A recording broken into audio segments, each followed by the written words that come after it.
പ്രേമം പരിശുദ്ധമാണ്. അത് രണ്ട് മനസ്സ് തമ്മിലുള്ളതിനെയാണ് പ്രണയം എന്ന് പറയുന്നത്. ശരീരം തമ്മിലുള്ളതിനെയാണ്. പ്രേമം എന്ന പേര് കബളിപ്പിക്കുന്ന കുറച്ച് പേര്.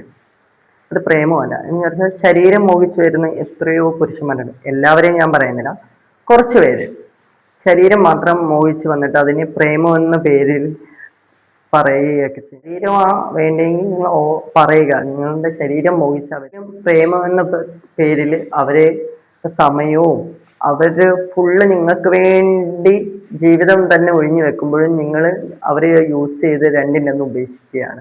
പ്രതീക്ഷകളോടുകൂടെ ആയിരിക്കും നിങ്ങളെ ജീവിതത്തിലോട്ട് കടന്നു വരുന്നത്. നിങ്ങൾക്ക് ആ ഒരു നിമിഷത്തെ ഇതിന് ശേഷം തകർത്ത് കളഞ്ഞ പല ജീവനുകളും സൂസൈഡിലോട്ട് പോകുന്നതും അതുകൊണ്ടാണ്. നമ്മുടെ പല സ്വപ്നങ്ങളും ആഗ്രഹങ്ങളും ഒക്കെയാണ് നിങ്ങൾക്ക് വേണ്ടി നമ്മൾ ത്യജിക്കുന്നത്. അപ്പോൾ ഒരിക്കലും പ്രേമമൊന്നും പറഞ്ഞ് വരാതിരിക്കുക. ശരീരം മോഹിക്കുന്നവരാണെങ്കിൽ ശരീരത്തിൽ അങ്ങനെ പറഞ്ഞു തരിക. പ്രേമം പരിശുദ്ധമാണ്. അത് രണ്ട് മനസ്സ് തമ്മിലുള്ളതിനെയാണ് പ്രണയം എന്ന് പറയുന്നത്. ശരീരം തമ്മിലുള്ളതിനെയാണ്